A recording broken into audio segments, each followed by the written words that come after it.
não ligar, não vai falar, né? Boa noite a todos. Meus irmãos e companheiros de aprendizado, hoje é um dia especialíssimo para nós. Nossa casa foi fundada em 27 de março de 1955 e hoje é o dia máximo da solenidade do nosso 70º aniversário. 70 anos de atividade. Portanto, e temos a honra de contarmos aqui com a presença do presidente da nossa Federação Espírita, senhor Antônio Nascimento, que gentilmente acedeu ao nosso convite. Ele já está no seu 2º mandato na presidência da FERGS e é de um dinamismo exemplar. Hoje, por exemplo, ele veio do Balneário Quintão, aonde foi participar da solenidade dos 20 anos de fundação da Associação Espírita Fraternidade do Balneário Quintão. E veio a 1000, né, Antônio? Para chegar aqui em tempo e nos dar a honra, a alegria da sua presença. Então, meus amigos, realmente é um dia especial. A nossa casa é um templo de fraternidade e amor, aonde temos encontrado o socorro, o auxílio físico, não é? De toda a ordem possível, na missão principal da doutrina espírita, que é esclarecer e consolar. E contamos também com a presença aqui, ao início, na passagem ali, a nossa irmã Marta Marques, coordenadora geral da Sociedade Espírita Homens de Boa Vontade, também veio solidarizar-se conosco. E isso nós muito agradecemos. Certamente tem representantes de outras casas aqui, né? Então é uma efeméride, não é? E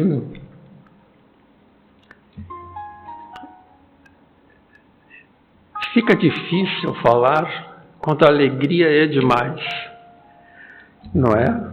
As ideias parecem que turvam um pouquinho por esse júbilo que nós sentimos, a irradiação de simpatia de todos que aqui estão, associados que somos nesse empreendimento de buscar a luz do esclarecimento libertador, não é?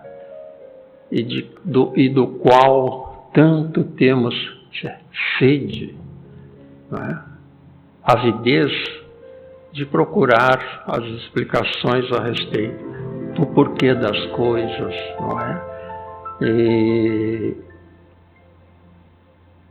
revigorarmos a nossa fé em Deus e nos desígnios divinos. Mas então, sem delongas maiores, não é? Vamos iniciar a nossa atividade com a nossa prece. Então, amigo Jesus, nosso júbilo interior enternece no Senhor. Porquanto reunidos em Teu nome, as ondas benfazejas do Teu amor alcançam-nos e nos acerena. Nossas dores são atendidas e a força para vencermos os desafios da vida chega-nos para que busquemos o equilíbrio e a paz. Na certeza, amigo Jesus, que estás entre nós, através dos teus mensageiros, atendendo necessidades individuais, aqui se fazem presentes. Nossa gratidão, Senhor. E em teu nome vamos iniciar o trabalho da noite de hoje. Que assim seja. Passamos a palavra, então, ao presidente da FERGS, Antônio Nascimento.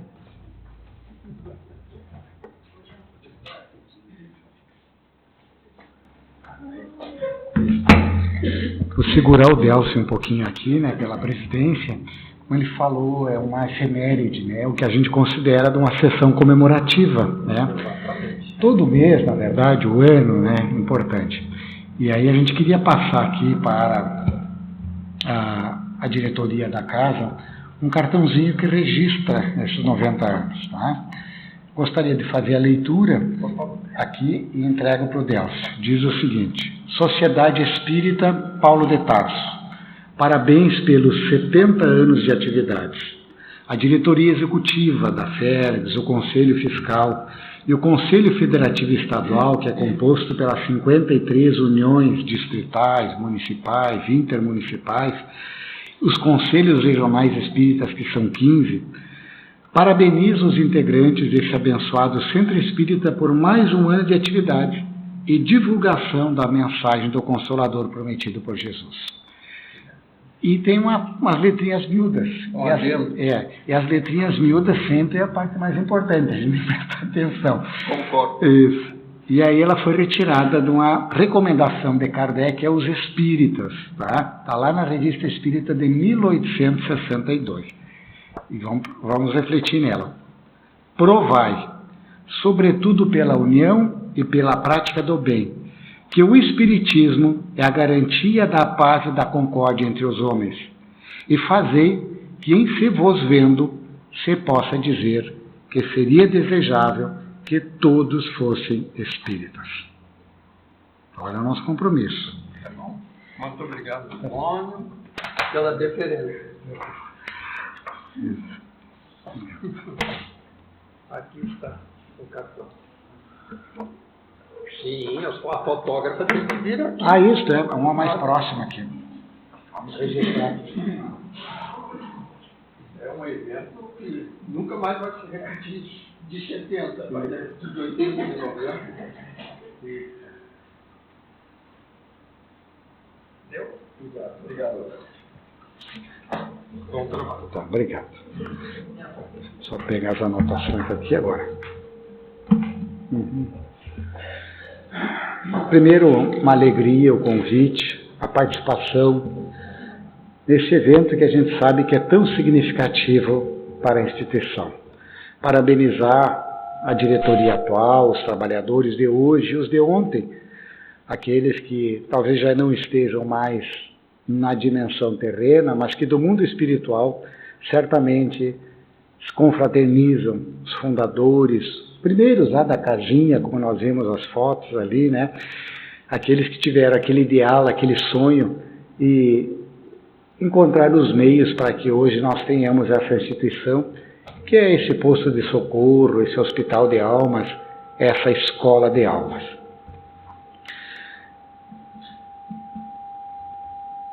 A humanidade, saindo lá da era paleolítica, ela começa a perceber as forças da natureza, o raio, o sol, a chuva, uma força latente na semente que germina, que faz uma planta, que por sua vez cresce, que produz frutos, que produz flores, percebe os animais, percebe a diversidade da natureza.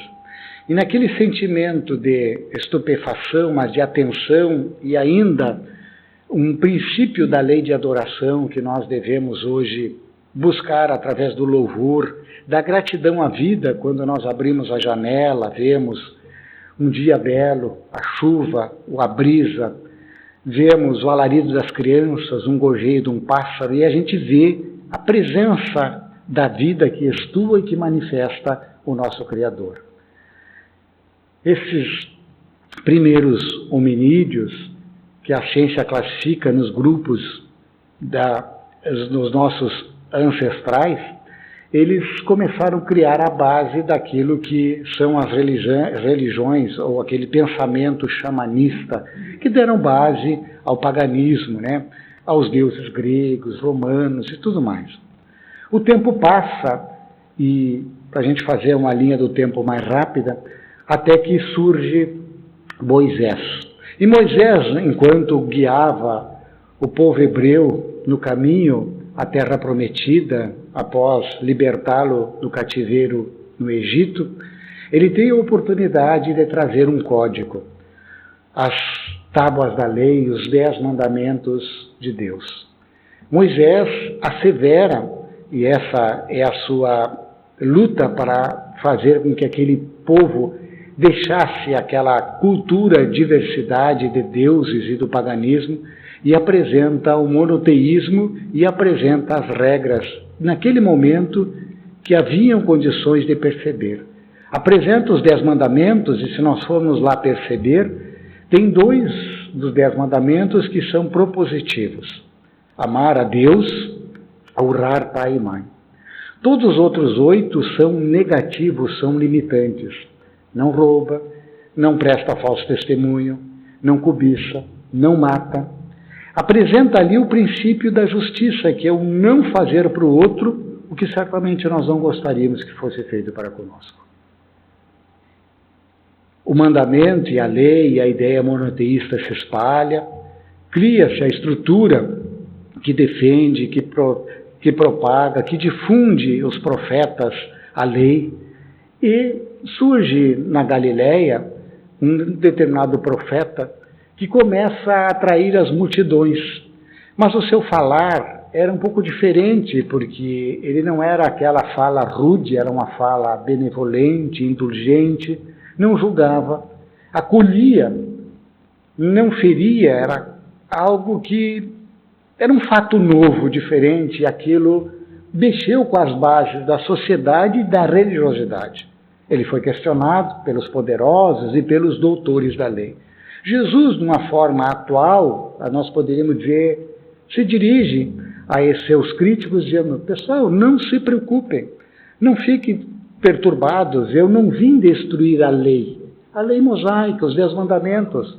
Toda a lei e os profetas estão num novo mandamento que eu lhes dou: amar a Deus sobre todas as coisas e ao próximo como a si mesmo. Eu vim dar cumprimento à lei. Então Jesus apresenta como que a outra face da lei. E amplia o entendimento, convidando, né, a humanidade, aqueles que o seguiam nos princípios do cristianismo, a fazer para o outro aquilo que nós gostaríamos que fosse para nós, fosse feito para nós. Não só uma vida de vigilância, mas também de isolamento, porque podia simplesmente passar ao largo.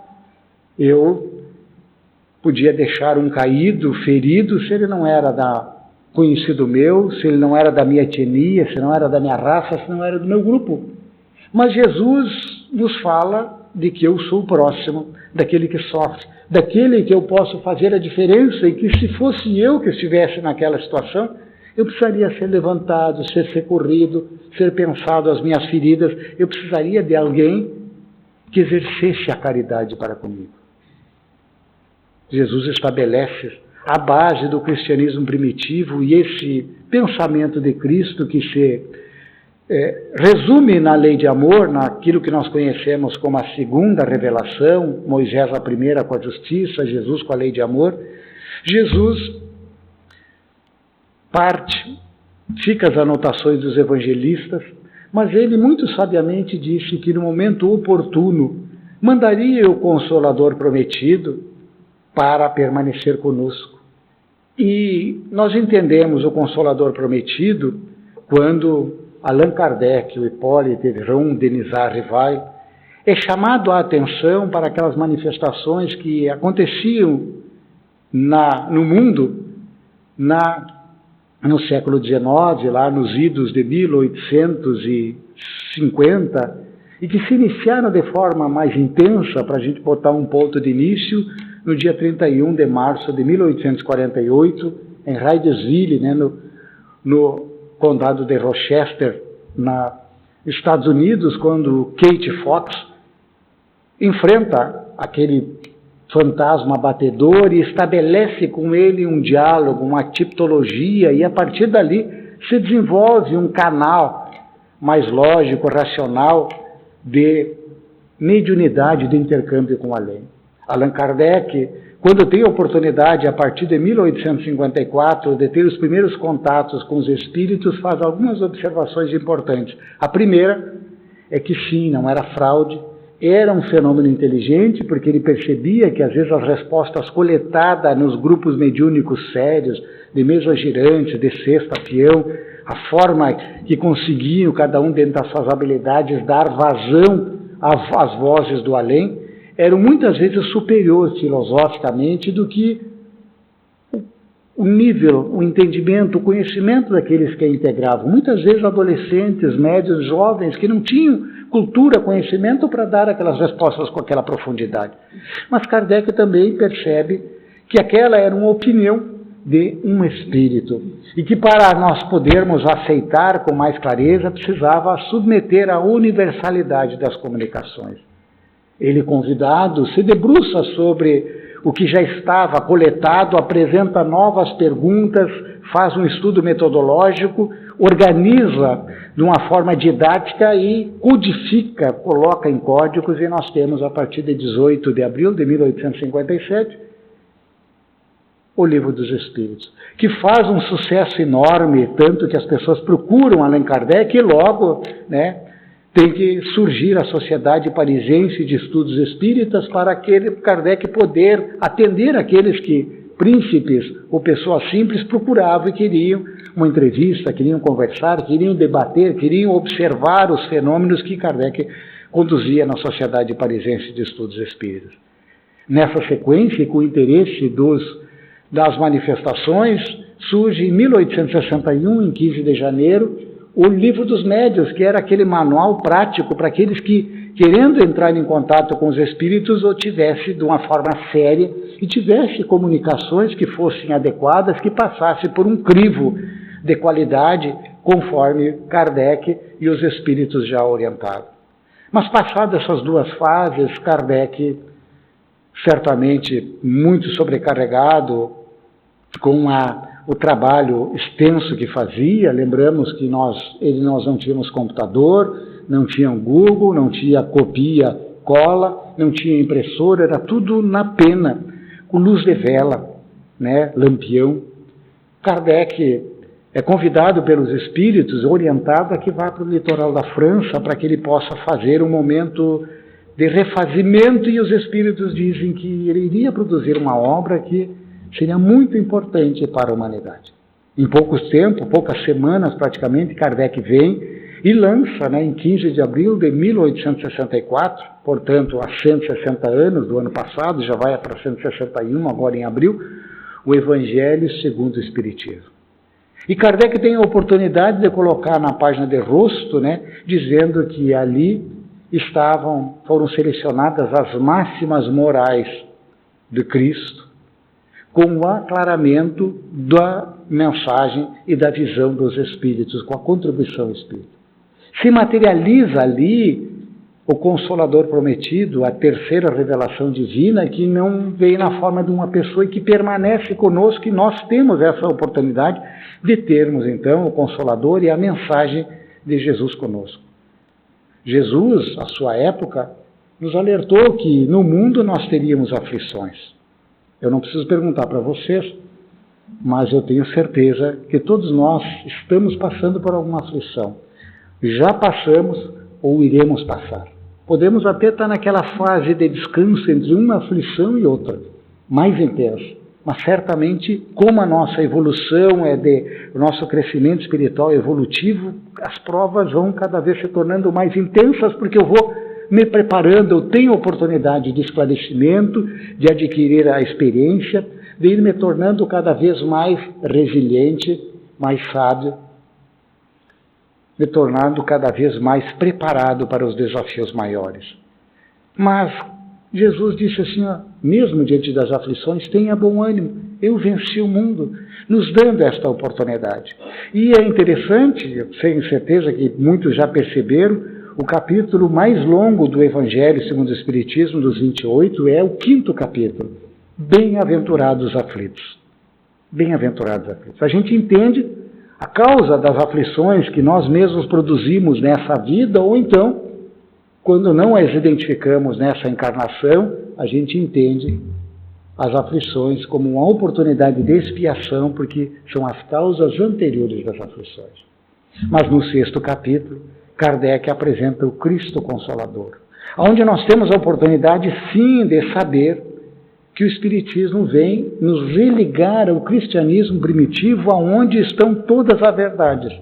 Os Espíritos dizem que são de origem humana os erros que lá se enraizaram, por interesse político, egoísta, materialista, fez com que, eventualmente, o cristianismo primitivo se transformasse em mais de 20 mil segmentos religiosos, seitas, aonde o Espiritismo se assenta e se apoia.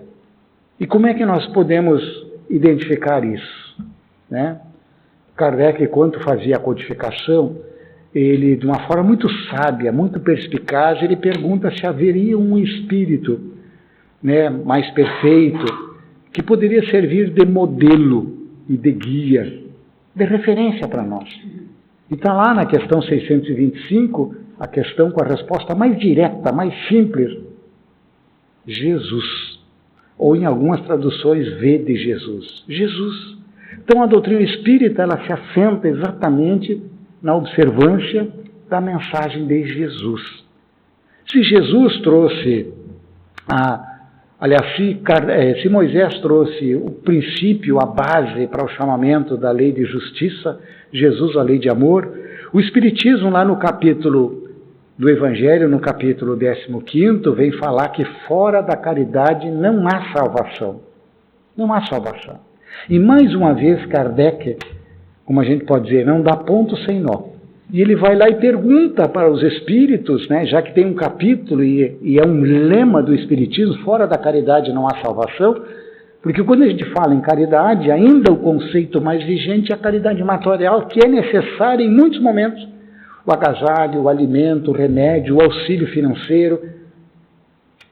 Para muitas pessoas, às vezes é a questão de sobrevivência, é o momento de reerguer, é o momento de você segurar e levantar aquele que está caído naquele momento, e a sua ferida, aquela dor material naquele momento, que você precisa pensar e ver de que forma pode ajudar. Mas Kardec tem a oportunidade de perguntar: Jesus, como entendia a palavra caridade, ou o sentido da palavra caridade? E a resposta, ela vem de uma forma também muito didática, que alguns até depois têm uma sigla, né, para não esquecer, o famoso BIP, né? E aí, segundo os Espíritos, Jesus entendia a caridade como uma benevolência para com todos. Fazer o bem, sem olhar a quem. Eu ser um agente do bem, em todos os momentos. Indulgência para com as imperfeições alheias, em tempos de intolerância, de polarização, de extremismo. Nunca fez tanto sentido esta palavra indulgente, que é aprender a lidar com o diferente. Aprender a lidar com o diferente. Com o que pensa politicamente diferente, com o que torce, com o que tem uma experiência, uma vivência, uma expectativa, uma trajetória de vida diferente de mim. Ter indulgência, saber que cada um está numa caminhada aí, tanto quanto possível, aprender a dialogar, debater, discutir, normalmente leva a eu querer fazer com que o outro aceite a minha tese. Dialogar é eu estar aberto a ouvir, escutar o outro, pensar no que o outro está dizendo, que às vezes pode me auxiliar, porque se eu tenho a minha percepção, o meu entendimento, a minha experiência, e o outro também a tem, e nós compartilhamos, tu fica com duas, e você pode crescer. E também, de uma forma desarmada, pode permitir que o outro possa crescer, sem imposição. Claro que a vida ainda tem as aflições, e nas aflições da vida, nesta interdependência, na vida em sociedade, na família, no trabalho, na sociedade, no trânsito, nas redes sociais, eventualmente você vai impactar com alguém que vai pisar no teu calo.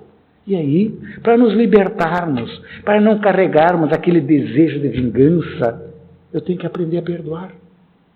Esses dias falava com uma pessoa muito aflita, que vivia um processo muito difícil, estão na justiça, assim, digladiando-se na justiça. E ele me disse assim: Antônio, eu já consigo não desejar que o outro seja atropelado quando passar na atravessar a rua.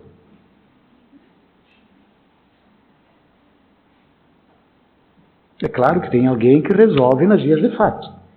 Resolve, né? A gente não precisa dizer, basta ver noticiário e coisas, situações ali. Mas isso é espírita. Então, assim, ele confessou, quer dizer, teve um momento que, sabe, tira da minha vida, eu não quero fazer nada, mas quem sabe ele não olha para os dois lados na rua e vem um ônibus, uma moto e tal. Eu já consigo não desejar isso. Mas eu não consigo ficar na mesma sala que ele. Se ele entrar, eu me agasto, eu tenho essa dificuldade. Faz parte do processo. Já não deseja o mal para o outro. E essa é a primeira etapa, eu não desejar o mal. Preciso me afastar para poder conviver. Não consigo esquecer, e às vezes o esquecimento ele vem com o tempo, com a depuração, mas em determinado momento, inclusive, nos protege até, porque pode ser uma situação de confiança em que a gente tem que ser manso como as pombas, mas prudente como as serpentes. Vamos pegar alguma anotaçãozinha que eu fiz aqui. Eu só quero retomar aqui. Então, meus amigos, feito esse abertura inicial, a gente gostaria de lembrar que Jesus não é apenas um modelo para ser admirado, mas é um mestre a ser seguido, modelo e guia, nos ajuda a conduzir. Os seus ensinamentos ecoam através dos séculos e a sua base moral, ela é inderrogável. Hoje você toca, você se sensibiliza, você se conecta com Jesus quando vê as máximas morais do Cristo, as parábolas, as formas com que ele dava. E quando eu penso como Jesus agiria numa situação dessa, eu tenho certamente inspirações. Isso nos ajuda muito a viver. Então ela ilumina ainda a mensagem de Jesus na nossa jornada de evolução hoje. Lá em Mateus, capítulo 19, versículo 21, nós temos um chamado de Jesus que diz assim: vem e segue-me. E esse chamado não é apenas para os discípulos à época, mas para todos nós. E agora, meus amigos, só para a gente elencar 3 pontos aqui, para a gente seguir Jesus: renunciar ao egoísmo e ao orgulho, amar incondicionalmente, mesmo os que nos ferem, servir sem esperar recompensas. O nosso compromisso com Jesus nos leva a um compromisso com a transformação, já que o Espiritismo nos esclarece que não é apenas uma questão de ritual, não é apenas eu dizer Senhor, Senhor, mas eu preciso fazer esta vontade da lei de justiça, de amor e de caridade, que nos ajuda que a gente possa viver melhor e nos elevarmos buscando aquela segurança que a consciência tranquila vai nos dar para a felicidade, junto com a luta e a conquista da posse do material, do necessário. Eu posso manter uma vida um pouco mais serena. Por isso, o nosso compromisso se traduz em fazermos toda a caridade material, sim, que for possível, mas a caridade moral também. A escuta, o silêncio muitas vezes, a oração pelo outro, um convite, passar alguma coisa, mandar, levar, compartilhar fé, esperança, mensagem de otimismo. Tem tanta coisa ruim. Às vezes eu vejo, recebo nas redes sociais uma mensagem, outra que não é leve, é crítica, é isso, aquilo. Nem sei se é fake news ou não. Eu vejo isso aí, não conhece as peneiras de Sócrates, que ele dizia, primeiro, é verdade? Nem sei tudo que eu recebo, que vem uma informação, eu posso ter certeza se é verdade ou não. Na dúvida, deixa de lado. É bom. Aquilo é bom, às vezes não é bom, às vezes é uma crítica, às vezes é um debate, às vezes é um desafio, às vezes irrita. Para quê? Ou pelo menos aquilo eleva, ajuda, faz com que a pessoa cresça, com que ela pense, com que ela se estimule, com que ela se anime, em que ela valorize a vida, ela não perca a fé na humanidade e no próximo. Então, nós precisamos, para isso, manter um estudo constante da doutrina espírita, onde nós temos informações que nos ajudam a entender de onde a gente vem, para onde a gente vai e o porquê nós estamos fazendo aqui. Nos dá base. E essa conexão com o Evangelho de Jesus nos permeia com esta filosofia de bem viver do Cristo no dia a dia. Por isso, normalmente as casas espíritas têm campanhas permanentes para que a gente faça o Evangelho no lar. Aquela prática semanal, mas não tem nenhuma contraindicação, né, de fazer até diário. E o quanto ajuda o Evangelho rápido, aquele medicamento homeopático que nos ajuda. Nos ajuda muito, né? Ajuda muito. As obras da Joana, né, nós temos aquele pequeno grande livro, Vida Feliz, né, 200 mensagens para uso diário, que ela é uma mensagenzinha, você lê, se prepara, ele é preventivo, tu lê, tu te prepara para o dia. Se tu está num momento de aflição, tu vai encontrar respostas, né? Então são conexões com o Evangelho que nos ajudam. O trabalho no bem é fundamental que eu atenda a segunda lei moral, que é a lei de trabalho, que eu ocupe o meu corpo, a minha mente, as minhas estruturas, para não enferrujar a alma. Mas sempre trabalhar com alegria, com fé, com esperança, para manter a minha vitalidade impedir de que eu entre num quadro de distonia mental, de ansiedade, de depressão, síndrome do pânico, de queixa, da lamentação, né? Então Jesus é esse nosso guia e o nosso compromisso com ele se revela se nós buscamos ser pacificadores, porque o nosso compromisso é com a paz. Seja você a paz que você deseja no mundo, então haja você com paz. Seja alguém pacificador, auxilie. Tem situações que silencia. Chico, né, recomendava para muitos, né, que usasse água da paz. Às vezes bota a aguinha na boca, fica lá em prece. Às vezes não vale a pena tu responder naquele momento. Às vezes você nem sabe. Às vezes o outro quer realmente um debate, quer instigar um debate. Às vezes a prece, às vezes o silêncio, a oração e o serviço são o melhor caminho para que a gente mantenha a serenidade e a paz. Amemos sem distinção, esse é o nosso compromisso com o amor. E sejamos justos em atitude, é o nosso compromisso com a justiça. Muitos dizem, eu acredito em Jesus, eu sou cristão, eu sou espírita. Tá? Mas aí é importante que a gente faça uma reflexãozinha simples. Será que nós perdoamos como Jesus demonstrou o perdão? Ele é o nosso guia, o nosso modelo, esse é o nosso crivo. Não tem errado, eu posso ajustar, fazer correções de rumo, melhoria, me aproximar daquilo que vai me dar paz, a serenidade, a felicidade possível. Será que nós ajudamos como Jesus ajudou? Será que nós confiamos como Ele confiou? O mundo atual, né, ele nos cobra pressa, individualismo, materialismo. Mas Jesus nos recomendou, lá conforme está em Mateus, capítulo 6, versículo 33, buscai primeiro o reino de Deus, e tudo o mais vos será acrescentado. A gente tem que viver no mundo como vivem os homens. Não adianta, eu preciso pagar, se eu tenho carro, eu vou ter que pagar o IPVA, se eu não tiver algum tipo de isenção. Vou ter que pagar o IPTU, se tem um imóvel. Vou ter que me organizar do ponto de vista da legalidade, dos códigos, da justiça, se eu achar, participo da organização, da melhoria da nossa sociedade, porque a gente precisa de bons homens públicos, administradores, cumprindo essa função em todos os segmentos da vida. É fundamental que a gente melhore a nossa sociedade por dentro das instituições. Mas a gente não é do mundo. Não vamos colocar o nosso coração em tesouros que as traças podem roer, os ladrões vão roubar. Quer dizer, eu me desapegar, que eu possa partir com serenidade, levando o quê? As minhas ações. As minhas ações. Aquilo que eu conquistei.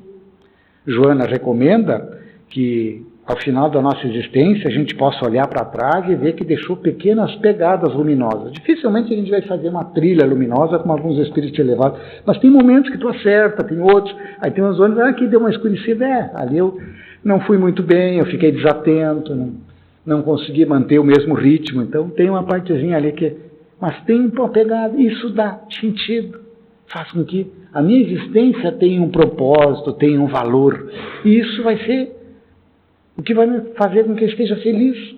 Esse ano nós temos 160 anos de uma obra que não é muito lida, não sei se pelo título, né? Mas é o Céu, o Inferno, a Justiça Divina segundo o Espiritismo. Como é que Kardec fez essa obra? Ele verificou que alguns espíritos estavam sofrendo, não estavam bem na dimensão espiritual. Aflitos, arrependidos, amargurados, com raiva, estavam, entre aspas, no inferno consciencial. Outros estavam assim, apesar da saudade disso, daquilo, mas estavam bem, estavam tranquilos, serenos, estavam entendendo a situação, se readaptando. Vida que segue na dimensão espiritual, porque a vida segue, a vida espiritual prossegue. E aí Kardec, para poder, como bom pesquisador, ele foi ver como é que você viveu, como é que foi a tua vida, as tuas escolhas. E aí ele estabelece lá, basta a gente dar uma olhada, o conforme foi a vida do espírito, levou ele a um sofrimento, a um estado de serenidade, de paz ou de tranquilidade, de relativa tranquilidade pelo menos. Por isso, né, é importante que a gente estude, viva, né, e bota em prática os ensinamentos que nos ajudam a viver melhor. Mais ainda, meus amigos, nós precisamos renovar o nosso compromisso sempre. E hoje, nós temos 70 anos na Sociedade Espírita Paulo de Tarso. E nós viemos aqui para nos sentir melhor, a psicosfera nos auxilia, o passe, o atendimento fraterno. Nós usufruímos desse espaço, que é um espaço de acolhimento, de renovação, e a gente sai melhor daqui. Sai melhor. Leva também alguma informação que às vezes nos incomoda, mas é importante eu estar me avaliando a todo momento e buscando novos paradigmas, sendo confrontado com uma outra proposta de espiritualidade. Também eu posso vir aqui e sair daqui confortado com a mensagem, estimulado para vencer as aflições, com a certeza de que eu não estou sozinho, que eu estou amparado. E por isso, se nós sairmos daqui hoje, eu ia propor que a gente leve algumas questões para sábado à noite, para o fim de semana, né, Carmen? O que muda em mim para estar mais próximo de Jesus? O que eu posso mudar para estar mais próximo de Jesus? E você sabe quando você vai lixar um móvel, uma parede, tem a lixa grossa, não sei se é 60, 40, conforme tu quer dar um acabamento, tu vai diminuindo a gramatura daquela lixa. Tem uma lixa bem áspera, depois tu vai fazendo, quanto mais tu afinando. Então cada um está com um nível assim de uma necessidade dessa lixa. Às vezes a mudança é muito sutil, porque tu mudou quase nada da gramatura daquela lixa. Mas se tu mudar e fizer, vai dar um acabamento maior. É assim, é no detalhe. Como posso servir melhor o próximo? O próximo da minha casa, o próximo do meu prédio, o próximo do meu trabalho, o próximo que eu encontro na vida, no mercado, no trânsito. Como eu posso servir melhor? Como posso? Tá? Eu tento ser um melhor motorista, né? Aquela situação dá uma segurada, para o pessoal entrar, organizar, ajudar o trânsito, porque eu tenho certeza que aquele beneficiado, em algum momento, também vai ajudar, e a gente tem alguns que, de repente, a pessoa está apressada, não tem tempo, não é problema meu. E a forma com que eu tento humanizar, tento lidar e tento não me envolver, às vezes, naquilo que pode levar a um trânsito mais desafiador. E assim, no prédio, na reunião do condomínio, na reunião da escola e tudo mais. Como aplico o Evangelho em minha vida familiar e profissional? Porque o Evangelho, ele veio para nos ajudar. Eu vim para que tenhais vida e vida em abundância. E o Evangelho é a chave que abre as portas do nosso coração e nos conduz para o caminho, a verdade e a vida. Esta vida melhor que todos nós podemos ter. Então, que nós possamos, meus amigos, como espíritas, assumir esse compromisso não só de palavras, mas de ações, e seguindo o exemplo do Cristo, que é o caminho para a verdade, para que a nossa luz possa brilhar. Então que a gente possa sair daqui hoje não apenas comovidos, sensibilizados por uma ou outra reflexão, mas com um compromisso de transformação, levando aquela informação que foi acionada, foi reavivada, porque tudo isso a gente já sabe, não trouxe novidade com certeza, mas que ela mexa conosco, mexa o nosso coração e o nosso ouvido seja mais condescendente, a nossa visão mais sensibilizada, que as nossas mãos sejam mais operosas, né? Então que saiamos daqui comprometidos com essa decisão de viver melhor o compromisso verdadeiro com Jesus, através do amor, da caridade e da humildade. E o Espírito Emmanuel, benfeitor do Chico, nos ensina: segue Jesus, não apenas de palavras, mas de coração e de obras. Nós não vamos nos arrepender. Vamos ter a conquista daquela paz possível, que certamente vai nos ancorar para que a gente possa, como verdadeiro espírita, como verdadeiro cristão, ser o sal do mundo e fazer o sal da terra e fazer a diferença na família e aonde quer que nós estejamos ou sejamos levados. Que Jesus esteja sempre como norte, como modelo e como guia. Que renovemos o nosso compromisso com Ele. Ele está certamente à disposição, esperando, desejando que nós voltemos para Ele, se dele nos afastamos um pouco. Muita paz a todos, muito obrigado.